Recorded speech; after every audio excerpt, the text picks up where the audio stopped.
capítulo 1, versículos del 10 al 13. Dice Pablo, inspirado por el Espíritu Santo: os ruego pues, hermanos, por el nombre de nuestro Señor Jesucristo, que habléis todos una misma cosa, y que no haya entre vosotros divisiones, sino que estéis unidos perfectamente en una misma mente y en un mismo parecer. Porque he sido informado acerca de vosotros, hermanos míos, por los de Cloé, que hay entre vosotros contiendas. Quiero decir que cada uno de vosotros dice: yo soy de Pablo, y yo de Apolos, y yo de Cefas, y yo de Cristo. ¿Acaso está dividido Cristo? ¿Fue crucificado Pablo por vosotros? ¿O fuisteis bautizados en el nombre de Pablo? Hoy vamos a hablar de la unidad. Acuérdense que estamos celebrando los 505 años de la Reforma y hemos tomado unos temas que son importantes en la vida de la Reforma. Ayer hablamos precisamente de dos temas importantes y hoy estaremos retomando, o mejor hablando, luego que se nos enseñó sobre la disciplina, ahora hablaremos sobre la unidad. Acuérdense que ayer hablamos un poco de la historia de la Reforma y particularmente de un tema importante para la vida de la iglesia en Planeta Rica, y el cual era precisamente la Suprema Escritura, o el valor de la Escritura en la vida de la iglesia. Bien, fíjense que nosotros como cristianos, a pesar de tener el Espíritu Santo, a pesar de pertenecer a la iglesia, seguimos siendo hombres y mujeres pecadores. Seguimos teniendo un corazón imperfecto. Ese corazón imperfecto, si nosotros nos descuidamos, nos tiende a sacar precisamente de la vida espiritual conforme a lo que Dios establece. Si nos descuidamos, terminamos haciendo lo que es desagradable al Señor, porque sencillamente nuestros males surgen es de nuestro corazón. Nuestro corazón es la raíz de toda división. Eso está claro en la Escritura. Fíjense que Santiago se lo pregunta: ¿de dónde vienen las guerras y los pleitos entre vosotros? ¿No es de vuestras pasiones las cuales combaten en vuestros miembros? Codiciáis y no tenéis, matáis y ardéis de envidia y no podéis alcanzar, combatís y lucháis. ¿De dónde viene toda esa fuerza para terminar nosotros en división, en pleitos y contiendas? De nuestro propio corazón. Santiago la tiene muy clara. Y precisamente cuando uno mira la vida de la iglesia de Corinto, eso es lo que descubrimos. Una iglesia que descuidó su corazón y dejó que ese corazón fluyera sin problema. Y ya sabemos lo que la iglesia de Corinto llegó a ser. Una iglesia muy problemática. Una iglesia con una gran cantidad de problemas internos que, como dicen los mismos comentaristas de la carta, le sacaba canas verdes a cualquiera que estuviera allí dirigiendo. La iglesia de Corinto se constituyó en su tiempo en un gran problema para aquellos que la dirigían. Y precisamente el apóstol Pablo escribe estas dos cartas, la primera y la segunda, tocando esa cantidad de temáticas que se constituyeron para la iglesia en problemas. Y Pablo va orientando en cada una de esas problemáticas para ayudar y dirigir a la iglesia en la solución de esos problemas. Los va tocando uno por uno, los va orientando para que la iglesia entienda cómo deben salir de ellos. En este caso particular, Pablo va a tocar el tema de la división. Y fíjense que este tema, desde el comienzo, Pablo muestra la raíz del problema, la raíz del mal. Os ruego, hermanos, por el nombre de nuestro Señor Jesucristo, que habléis todos una misma cosa. Acuérdense, lo que abunda en el corazón, habla la boca. ¿Qué había en el corazón de la iglesia de Corinto que no los estaba poniendo a hablar, a confesar, a expresar lo mismo? Y lo que Pablo va a mostrar precisamente es eso, la división que hay, producto de una comprensión equivocada de la iglesia y de lo que debe ser la iglesia.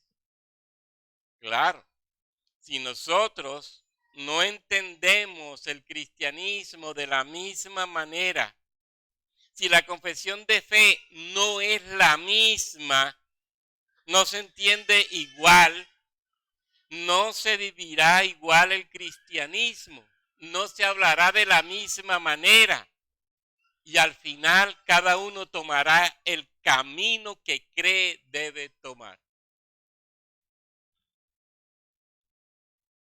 Algo que se aprende en la Reforma Protestante es eso. Si uno tiene una misma doctrina, una misma confesión, una misma fe de la cual la Escritura habla, entonces la iglesia podrá funcionar bien y podrá defenderse cuando su verdad, la verdad bíblica, sea cuestionada o sea atacada. Y entonces viviremos la Biblia, la Escritura, todos de la misma manera, porque nos fundamentamos en los mismos principios, en la misma verdad que Dios ha revelado. Hay una pregunta que se hizo Amós en el capítulo 3. ¿Andarán dos juntos si no están de acuerdo? La respuesta es obvia, no. ¿Cómo va a andar la iglesia unida si no está de acuerdo en lo que cree? ¿Cómo va a estar caminando la iglesia por el mismo sendero si lo que orienta la doctrina nuestra no es la misma? No tenemos el mismo fundamento. Eso es imposible. Por eso, qué bueno es que la iglesia pueda tener claridad de lo que cree para que pueda de esa manera caminar en el mismo sentido y orientarse hacia la misma meta. Eso es necesario. Y fíjense que ese es el ruego de Pablo. Pablo quiere que esa iglesia de Corinto piense de la misma manera. ¿Cómo lo dice Pablo? Lo dice con un ruego, con una súplica. Os ruego pues, hermanos, por el nombre de nuestro Señor Jesucristo, que habléis todos una misma cosa y que no haya entre vosotros divisiones, sino que estéis perfectamente unidos en una misma mente y en un mismo parecer. Fíjense dónde está el problema. En una misma mente, dice Pablo, y en un mismo parecer. Eso es necesario y eso es clave. No podemos tener entonces una verdad para todos si todos no pensamos igual, si todos no tenemos la misma claridad acerca de la escritura, si todos no creemos lo mismo sobre las diferentes temáticas que la escritura nos presenta. Eso va a ser para nosotros y para la iglesia un gran problema. Cuando la fe no es la misma, y hablo de la fe como depósito, como doctrina, cuando la fe no es la misma, dice Pablo, terminamos en división, terminamos separándonos y terminamos generando problemas al interior de la iglesia.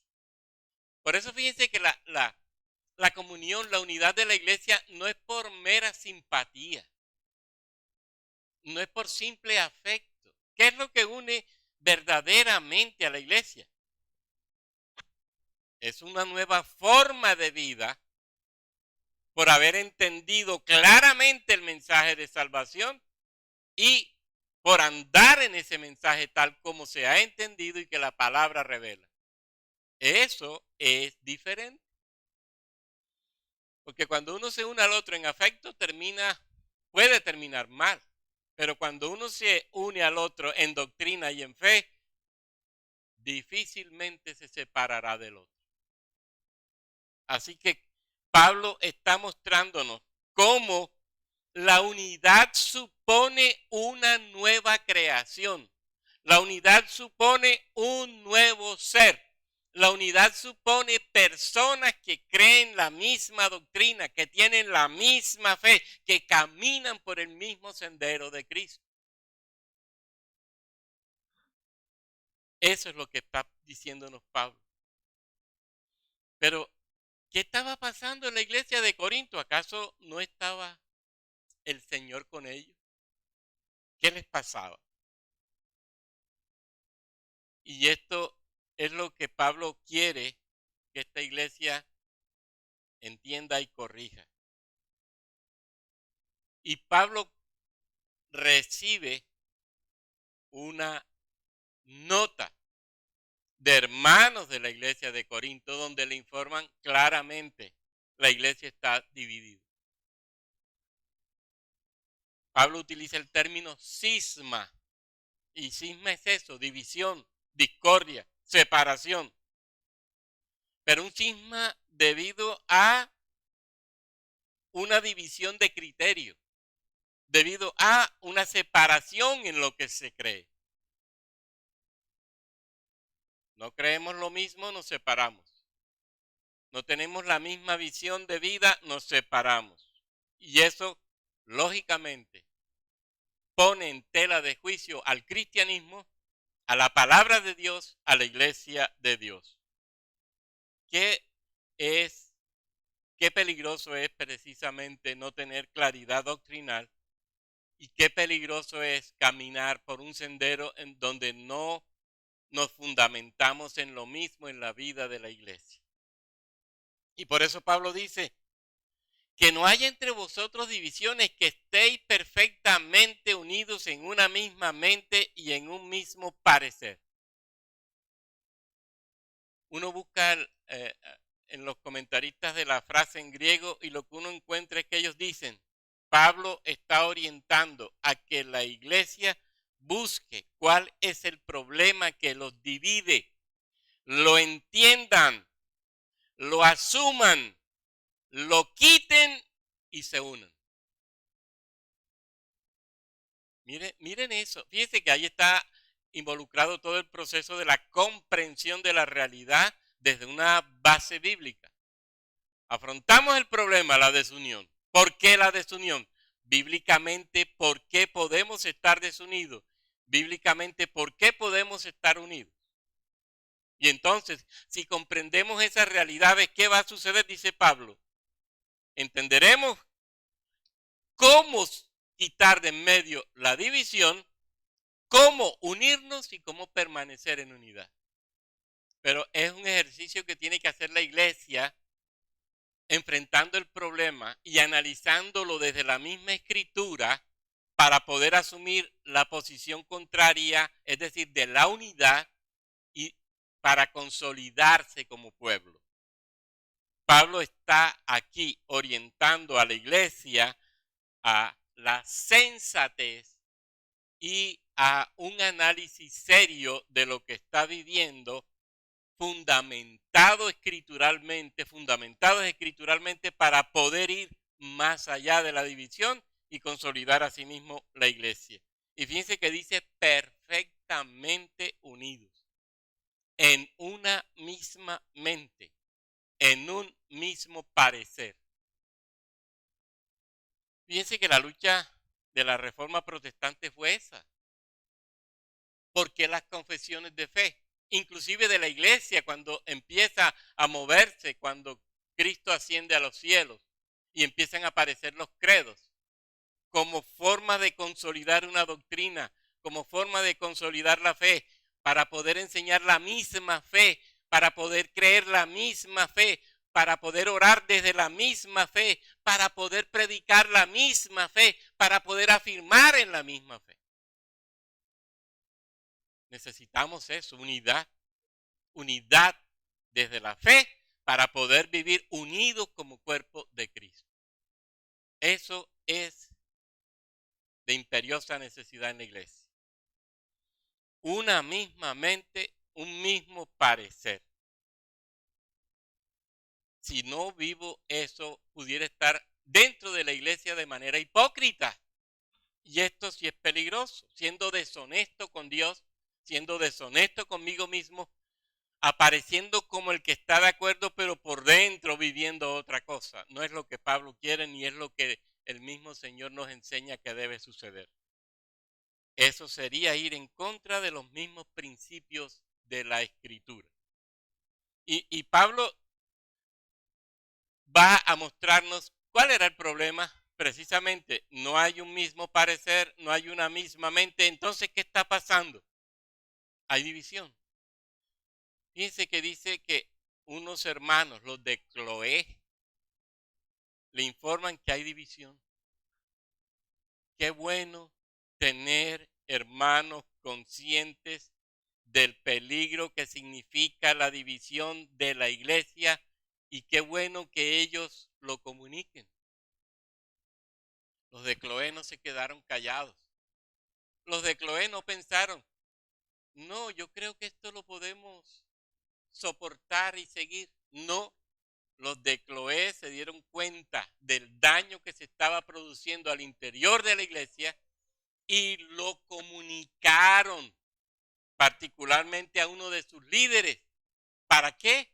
Para que se tomara cartas en el asunto y se pudiera solucionar. Pablo sabe por los de Cloé que hay divisiones internas. ¿Y cómo se expresaba? Cada uno dice, yo soy de Pablo, yo soy de Apolos, yo de Cefas, yo de Cristo. Un gobierno, una iglesia dividida, un reino, dividido no va a permanecer, dijo Jesús. Una iglesia dividida no permanece. Y recordemos que el diablo se aprovecha de nuestro corazón malo para que esa división pueda generarse y pueda permanecer y de esa manera hacer daño al interior de la iglesia. Por eso la alerta para la iglesia. Él aprovechará esa actitud nuestra y ese corazón defectuoso que nosotros tenemos para hacer su obra. Por eso, cuánto nosotros tenemos que estar pendientes a nosotros mismos para no seguirle el juego al diablo y generar división al interior del cuerpo de Cristo. Y miren que cada grupo se hacía oír en sus opiniones y tenía su propia forma de identificarse orgullosamente. Y hasta deja ver una especie de superioridad implícita ahí. Yo soy de Pablo, yo de Apolos. Miren los grandes maestros que tiene. Pablo, Apolos, Pedro y hasta el mismo Cristo. Yo soy de Cristo. Pero en el fondo la expresión realmente no está mostrando cuánta alegría hay por ser discípulos de Cristo, sino cuánto orgullo siento por ser más que ustedes. Porque Cristo es nuestro Maestro. Eso era lo que buscaba Jesús. Y por eso la respuesta de Pablo es clara, pero nos deja también ver en estas formas de expresarse a una iglesia que no ha entendido el Evangelio y cuyo corazón realmente está enfermo. Qué bueno ser parte de la iglesia de Cristo, pero qué bueno glorificar a Cristo por ser Él nuestra cabeza. No para entrar a competir con otras iglesias, sino para glorificarlo simplemente a Él por la vida que nos da y por lo que hace por nosotros. Pero eso no es lo que se está viendo aquí en Corinto. Y lo que estamos viendo es precisamente que el Evangelio no divide, pero aquí la iglesia, por no tener claridad del Evangelio, está hecha trizas, está hecha pedazos. Y en 4 grandes pedazos. Satanás hizo la iglesia triza, la dividió completamente. Algo que nunca debió suceder, pero la carnalidad y el orgullo y la vanagloria de la vida lograron que esa circunstancia fuera evidente en Corinto. Miren la argumentación de Pablo. Él se pregunta, ¿por qué la iglesia va a estar dividida? ¿Acaso está dividido Cristo? ¿Fue crucificado Pablo por vosotros? ¿Fuiste bautizados en el nombre de Pablo? Interesante lo que Pablo va a hacer aquí. Fíjense los errores que se están cometiendo. Fíjense cómo Pablo va a mostrarles la verdad del Evangelio a esta iglesia para que comprenda que tiene que estar unida y que tiene que superar la división que vive. No debe haber al interior de ella nada que la divida y que la destruya. Nada, absolutamente nada. ¿Acaso está dividido Cristo? Pregunta primera. La respuesta es obvia. Nunca. ¿Qué encuentra uno en la Escritura frente a la iglesia? Cristo es cabeza. La iglesia es su cuerpo. Una iglesia. Un Cristo para una iglesia. Que hay diversidad de miembros, sí, pero Cristo es su única cabeza y todos los miembros su único cuerpo. Pero ¿qué encontramos aquí en Corinto? Y esto es el problema. No hay Cristo para el grupo de Pablo en la iglesia de Corinto. No hay Cristo cabeza para el grupo de Cefas en la iglesia de Corinto. Eso sería ilógico. No hay Cristo como cabeza para el grupo de Apolos en Corinto. No todos tienen la misma cabeza. Y si tienen la misma cabeza debe haber una sola iglesia. Si hay varios grupos dentro de la misma iglesia es porque no se ha entendido lo que significa Cristo cabeza y la iglesia cuerpo de Cristo. Eso quiere decir que al interior de la iglesia de Corinto hay varias cabezas y hay varios cuerpos. Esa es la idea que está mostrando. ¿Cómo? Es como si nos dividiéramos aquí por subgrupos y cada subgrupo con una cabeza y cada uno creyendo que Cristo está ahí. Imposible. No se ha entendido. Una mala comprensión doctrinal sobre la autoridad de Cristo llevó a la iglesia de Corinto a vivir con sus grupos en su interior. Repito, la iglesia hecha pedazos. Cada uno andando en su propio camino, en su propio parecer. No hay una iglesia realmente consolidada como cuerpo, no hay una iglesia realmente consolidada en la cabeza. No la hay. Fíjense que en la misma carta a los Corintios y en Romanos, en el capítulo 12, Pablo nos va a hablar de la unidad de la iglesia. La iglesia es una, la cabeza es una. Pueden existir muchas iglesias bautistas reformadas, pero cada una en su lugar, conscientes con sus pastores y líderes, que son parte del cuerpo de Cristo y cada una consciente que Cristo es cabeza. Eso sí se entiende. Pero no se entiende que dentro de una misma iglesia existan subgrupos creyendo que cada subgrupo tiene una particular cabeza y es un particular cuerpo. Segunda razón, ¿fue crucificado Pablo por vosotros? La respuesta también es obvia. Pregunta retórica. Pablo murió en la cruz para la salvación de los hombres. Cefas murió en la cruz para la salvación de los hombres. Apolos murió en la cruz para la salvación de los hombres. No, ninguno de ellos.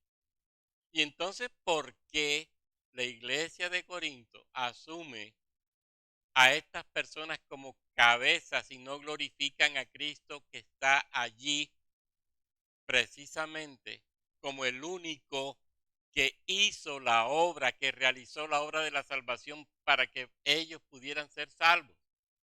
Por tanto, quien murió fue Cristo y quien salvó a la iglesia fue Cristo, entonces Cristo es el que debe ser exaltado en la iglesia y no los líderes que están allí siendo exaltados.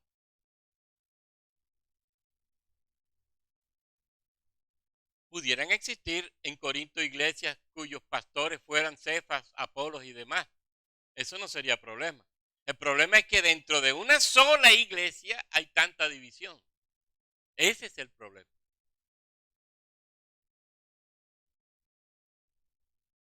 Ni Pablo fue crucificado por Cristo, fue crucificado por la iglesia, ni Pablo, ni Cristo ha sido dividido para la iglesia. Son dos preguntas centrales que hace Pablo para que entienda la iglesia que debe poner a cada líder en su lugar, pero por encima de sus líderes colocar a Cristo como cabeza de toda la iglesia. Y toda la iglesia debe ubicarse como cuerpo. Deben entenderlo claramente. Ninguno lo hizo.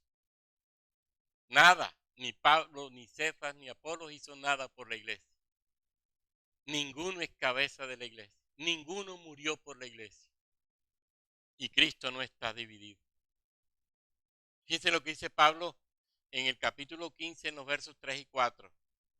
Cristo murió por nuestros pecados, conforme a las Escrituras. Fue sepultado, resucitó al tercer día, conforme a las Escrituras. ¿Quién hizo toda la obra? Pablo se los va a reenfatizar: Cristo, Cristo, Cristo. Y entonces, ¿quién debe ser la cabeza y sobre quién debe estar fundamentada la iglesia? En Cristo. Entonces, si la iglesia está fundamentada en Cristo, no hay orgullo en la iglesia, no se exaltan sus líderes, no se ponen sus líderes como los mejores, ni se ponen a competir entre sus grupos, sino que se exaltará a Cristo y se glorificará a Cristo y la comunión se dará y el amor fluirá y el servicio fluirá. Cristo será glorificado por la iglesia que hace lo que tiene que hacer para gloria de su nombre.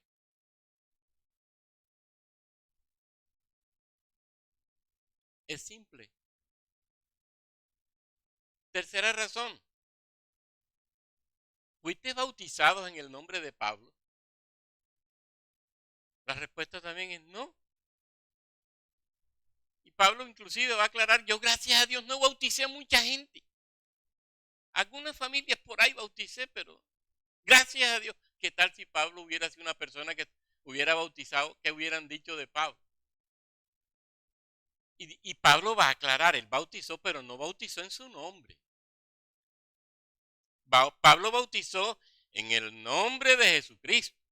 Y Cefas bautizó, si bautizó en el nombre de Jesucristo. Y Apolo bautizó, si bautizó en el nombre de Jesucristo. Jamás nadie se bautiza en el nombre de otro que no sea Jesucristo. Yo no voy a bautizar en el nombre de Pablo, o en el nombre de Cefas, o en el nombre de Apolos. Pablo les está diciendo: qué tontería, qué estupidez, qué insensatez es esa. No estamos entendiendo el evangelio. Fíjense que una incomprensión del evangelio lleva a una división de la iglesia. por eso deben tener la misma mente, por eso deben tener el mismo parecer, por eso deben pensar lo mismo. Y ese fue el gran, y yo tengo que exaltarlo, el gran trabajo que hizo la Reforma Protestante. Nos llevó a entender que como iglesia tenemos que unificar lo que creemos.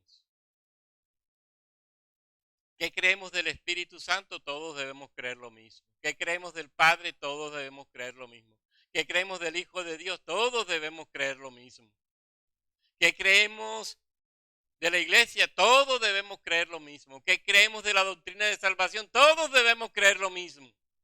La demora es que uno crea diferente porque enseguida aparece la división. Y así estamos en este mundo. La iglesia tiene, a pesar de ser cercanos, tienen su lado particular. Y lastimosamente, por culpa de ver diferente, nos separamos. Y muchas veces por orgullo, por insensatez, no nos unimos. Preferimos quedarnos donde estamos para no ceder. Yo seguiré siendo esto. Hasta dónde llegue el corazón malo del hombre. Hasta el punto de no ceder para mantener una posición que al final divide. Eso nos pasa. Eso está sucediendo en la iglesia. Si Cristo nos uniera, la iglesia sería todavía más consolidada y más firme. Es cierto que la base fundamental para la salvación la tenemos muchas iglesias. Eso es verdad. Y por eso podemos creer con certeza que quienes tienen esas bases centrales de la salvación, lógicamente irán al cielo. Pero qué bueno que nosotros tengamos no solamente eso claro, sino todas las demás doctrinas para pensar y actuar y vivir lo mismo. ¿Qué trabajo ha sido en este mundo lograr eso? Por culpa de una mente que es imperfecta.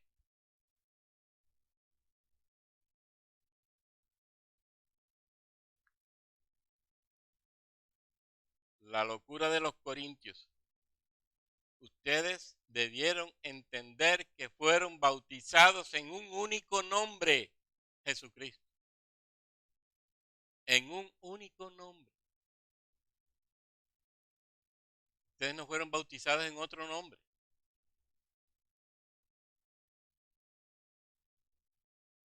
Cuarta razón, y aparece en el capítulo 3 de esta carta. Dice Pablo en el capítulo 3, verso 4 en adelante. Porque diciendo el uno, yo ciertamente soy de Pablo, y el otro, yo soy de Apolos, ¿no soy carnales? ¿Qué pues es Pablo y qué es Apolos? Servidores por medio de los cuales habéis creído, y eso según lo que cada uno concedió al Señor. Yo planté, Apolo regó, el crecimiento lo da Dios. Miren la división, pero miren la causa. Carnalidad. Es que eso es lo que produce la división. Cuando los pensamientos nuestros, cuando las formas de ver las cosas nuestras están untadas de carne, están guiadas por Adán.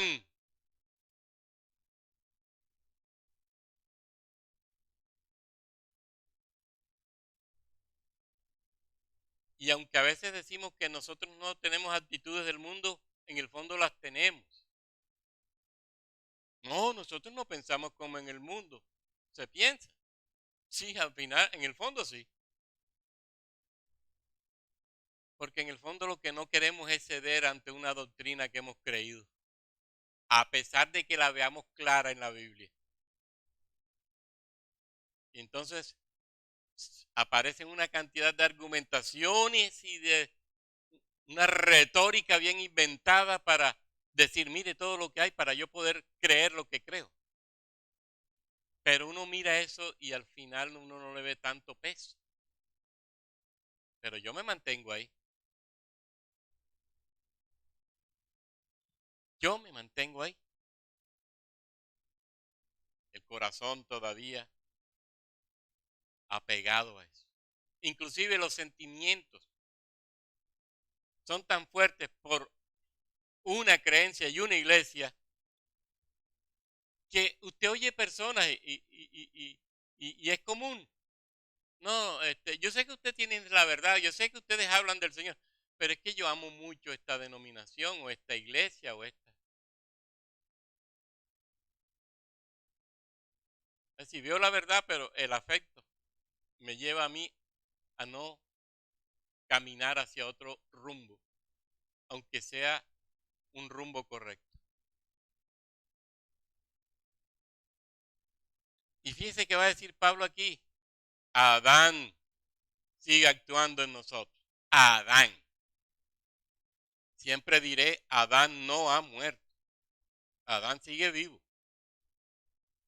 Y sigue influenciándonos. A tal punto que somos capaces de dividir la iglesia.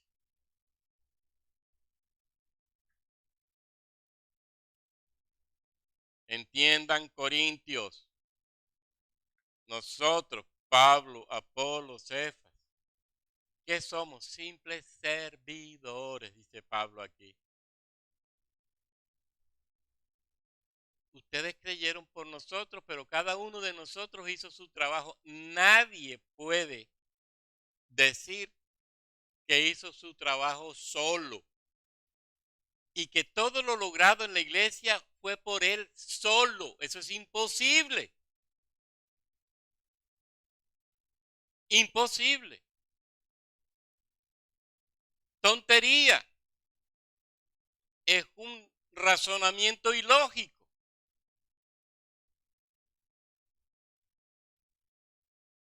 Siempre Dios hará su trabajo con personas. Es cierto que yo soy pastor de esta iglesia, pero puedo decir yo, gracias a mí la iglesia es lo que es. Sería una estupidez y una gran estupidez.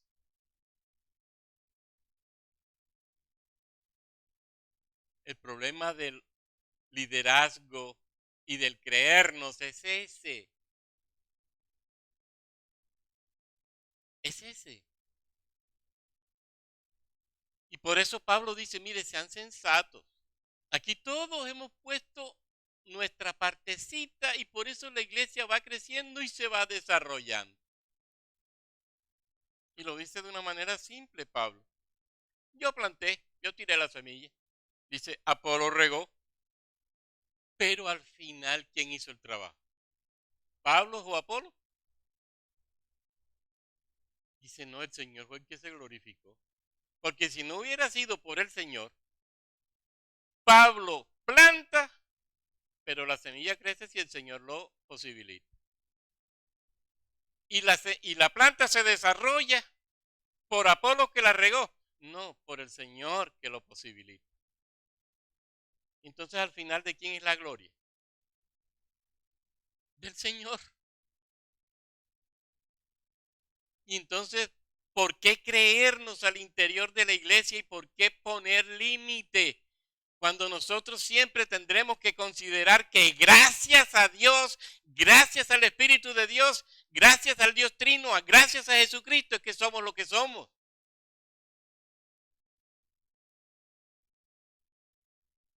Simplemente hacemos lo que el Señor nos pone a hacer para su gloria y Él hace lo que tiene que hacer para su gloria.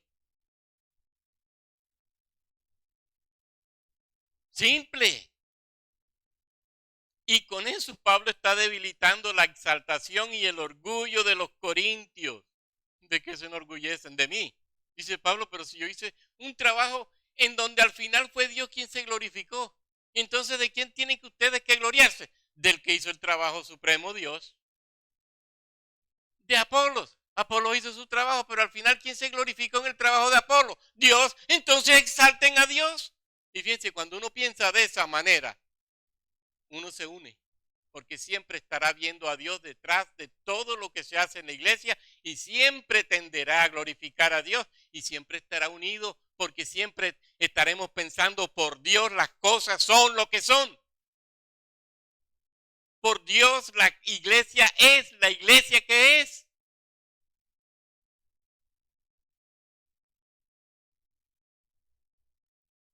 Corintios no había entendido eso. Somos servidores por medio de los cuales habéis creído. Y eso, dice Pablo, según lo que a cada uno concedió el Señor. Y entonces al final, ¿de qué se exaltan, corintios? ¿De qué se glorían? ¿De qué se alaban? Si al final lo hizo Dios todo. Pablo sembró, pero Dios se glorificó en la siembra. Apolo regó, pero Dios se glorificó en el riego. Y seguramente Cefas recogió fruto, pero Dios fue el que se glorificó en eso. Y entonces, ¿quién es quién? Dios. ¿Qué somos nosotros? Siervos inútiles somos, porque lo que teníamos que hacer, eso hicimos. Y entonces, ¿de qué te vas a exaltar? ¿Y por qué vas a dividir la iglesia? ¿Qué es lo peor? Fíjense el orgullo hasta dónde llega.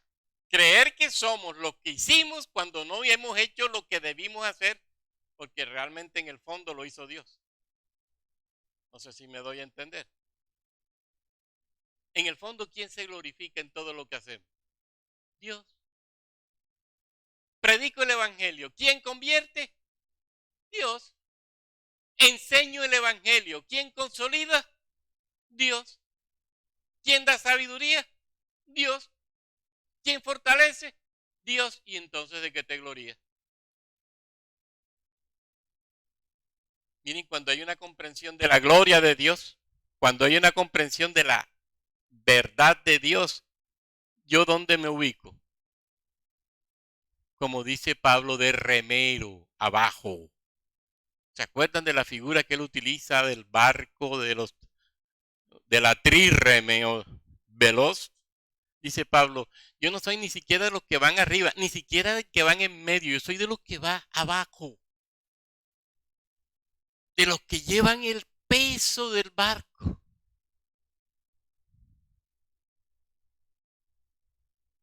Dice Pablo, mientras más abajo me ubico en el lugar que me corresponde. Mientras más abajo me ubico en el lugar de Dios. Pero es que el orgullo nuestro y el corazón nuestro no, para arriba, para arriba. Pablo, si quiere en el segundo nivel. Ahora, si puede en el tercer nivel, mejor, Pablo. Pero Pablo sabía quién era. Pablo tenía conciencia de Cristo y de cómo Cristo era el que se glorificaba. Y entonces yo voy para abajo. Al final, yo hago mi trabajo. Es duro, es fuerte, pero lo hago. Se glorificará a Cristo y eso es suficiente. Ahora, si yo tengo esa conciencia, ¿podré hacer algo que divida la iglesia? Nunca. ¿Qué división puede surgir cuando hay conciencia de que al final es Dios quien se glorifica? No quiero decir con esto que no hagamos lo que tenemos que hacer, porque Pablo lo está reconociendo. Yo sembré, Apolo regó, ellos hicieron el trabajo. Pero dice Pablo, a pesar de todo eso, al final Dios se glorifica. ¿Puedo dejar de hacer eso? No. Lo que tengo que hacer siempre es reconocer que aún haciendo yo lo que tengo que hacer, al final es Dios el que debe ser exaltado. Porque Él al final es el que se glorifica. Pero es que nuestro corazón es tan malo. Y fíjense cómo queremos aparecer. Queremos tener fama, queremos tener poder, queremos tener dinero, queremos aparecer. Que nos vean quiénes somos. Somos campeones, dicen por ahí un pastor. Deja fluir el campeón que hay en ti. ¿Cuál campeón? ¿De qué campeón hablamos?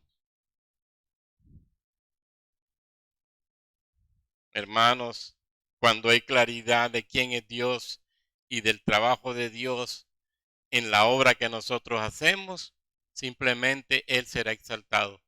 Y al final la iglesia seguirá siendo su iglesia y yo no la dividiré, porque entiendo lo que tengo que hacer en esa iglesia, su cuerpo.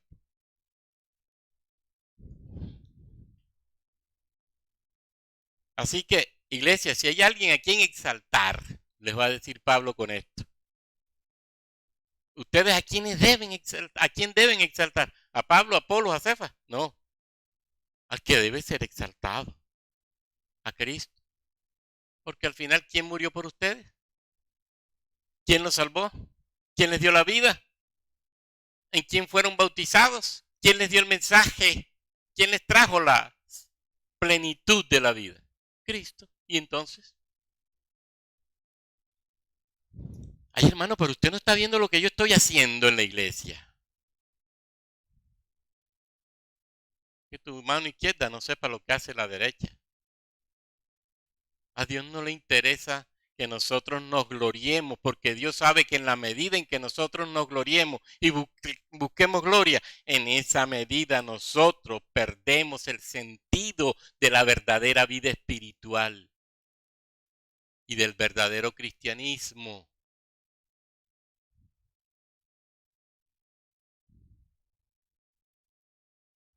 Se pierde totalmente el sentido del verdadero cristianismo. ¿Y qué va a decir Pablo? Ni el que planta es algo, ni el que riega es algo. ¿Quién es todo? Dios que da el crecimiento. Y si Dios es el que está allí sustentando la vida de la iglesia, ¿quién puede decir como líder que Él debe ser exaltado?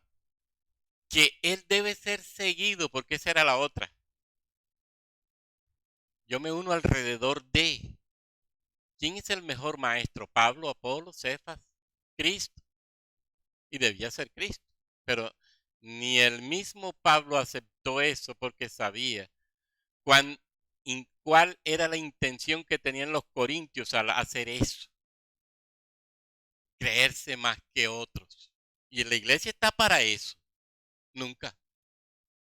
Una iglesia que se cree más es una iglesia divisora, que se sale de lo normal.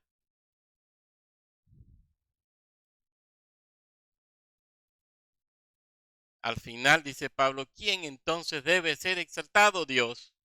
Si nosotros entendemos quién es Dios, la obra de Dios, la gracia de Dios, la misericordia de Dios, el poder de Dios en nosotros, el amor de Dios en nosotros, nosotros nos unimos en la iglesia, trabajamos para la iglesia y glorificamos a Dios en la iglesia y listo. ¿Se dividió la iglesia por eso? No se consolidó.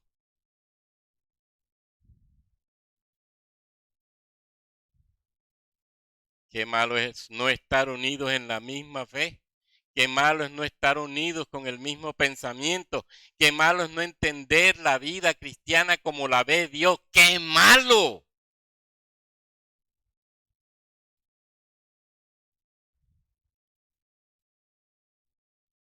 ¡Qué malo es eso! Entonces, hermanos, fíjense que ¿cuál es la intención de Pablo? Unir la iglesia de Corinto, que estaba hecha a pedazos. Pablo, orientado por el mismo Espíritu Santo, le va a decir a la iglesia de Corinto, mire, están actuando mal. Lógicamente, eran carnales. Pusieron en tela de juicio la autoridad de Pablo.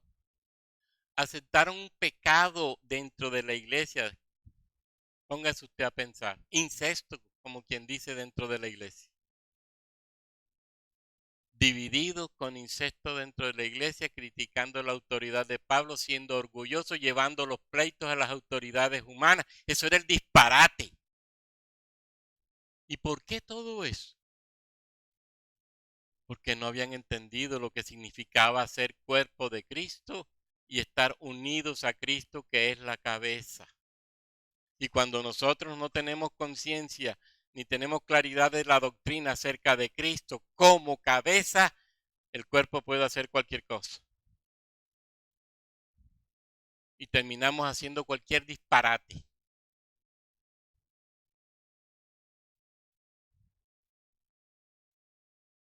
Ve la importancia de lo que dice Pablo al comienzo, tener la misma mente, el mismo pensamiento, creer lo mismo.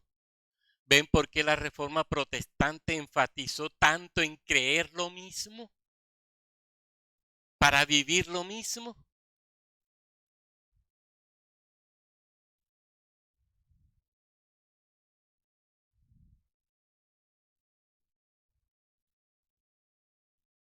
Miren, vean las mismas enseñanzas dentro de la Reforma hoy en día. Usted ve que se tiran pullitas sutiles. Y uno dice, ¿qué pasó ahí? No sé si lo han visto. Uh, cada uno se deja ver por algo. Y uno dice, bueno, ¿y eso para qué? En una enseñanza tan hermosa que acaba de dar, ¿para qué sacar eso? Para mostrar que hay una distancia, a pesar de todo, hay una distancia entre él y yo. Qué triste. No sé si lo han visto.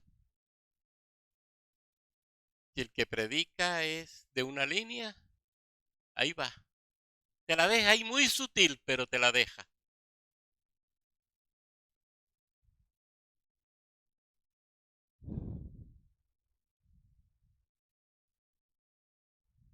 Entonces, hermanos, ¿qué está buscando Cristo? Eso.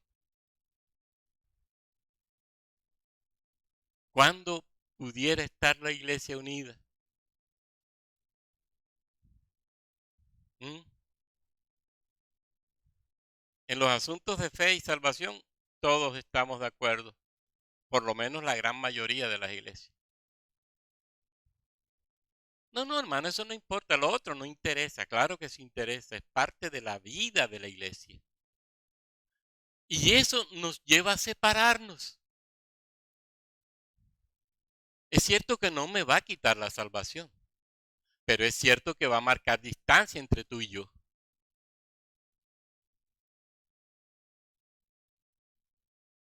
Padre, que todos sean uno como tú y yo somos uno.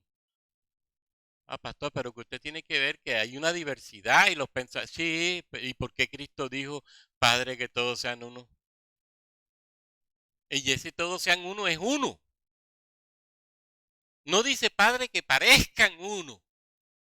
O que ojalá pudieran llegar a ser uno. Ni siquiera eso dice.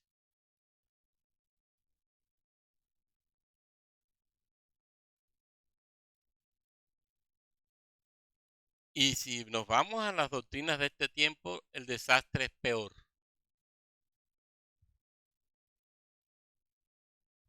Hay un mayor desastre.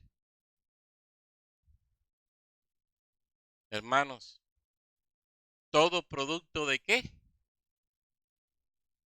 De un corazón imperfecto. De un corazón con problemas. De un corazón todavía afectado por Adán.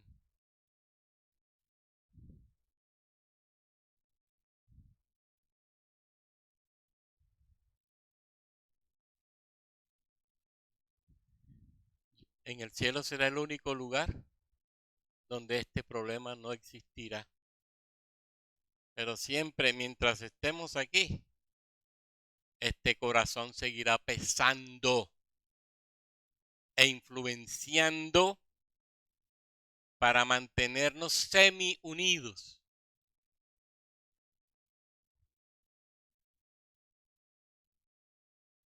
No sé si me doy a entender, porque la plena unidad no la hay. Yo espero que me estén entendiendo. En la plenitud de doctrina. Eso no estamos. Lo fundamental, sí. Que todos somos iglesia y somos salvos, sí. Pero miren que siempre hay distancias. Léanse sobre eso. ¿Y cuál es la respuesta? La misma, Adán. Adán. Adán en nosotros.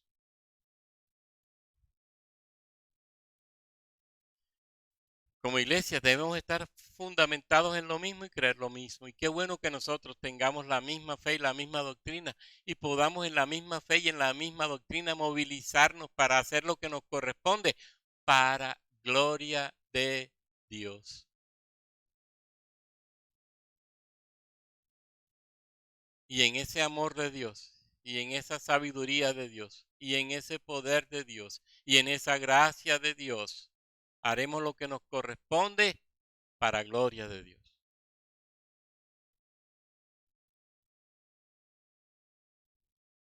Padre nuestro, te damos honra y gloria por esta mañana. Qué bueno este tiempo, qué bueno, Señor, que nos pongas a pensar en estas verdades.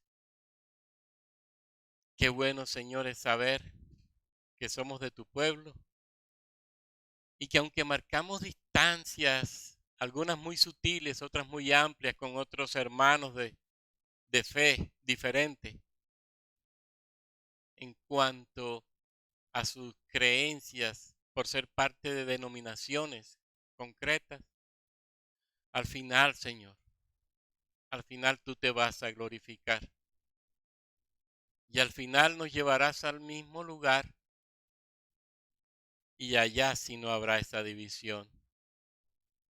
Allá no habrá cuadrangulares, allá no habrá bautistas liberales, ni bautistas independientes, ni bautistas reformados, ni presbiterianos reformados, ni presbiterianos liberales, ni nada por el estilo, Señor. Allá habrá solo un cuerpo, tu iglesia que te ama, tu iglesia que te sirve, tu iglesia que quiere glorificarte a ti aquí. Seguiremos en esta lucha y que al final, Señor, en este trabajo que hacemos, seas tú quien se glorifique, que es lo más importante. Que nunca se dé en nosotros eso de yo soy de Pablo, yo soy de Apolos, yo soy de Cefas. Que todos podamos decir con contundencia, yo soy de Cristo y listo. Y a Cristo sirvo y a Cristo quiero exaltar. A ti Dios, honra, gloria, alabanza, adoración y exaltación por siempre. Bendito seas Padre, alabado seas Padre, en Cristo Jesús y en el Espíritu Santo. Amén, Señor. Amén.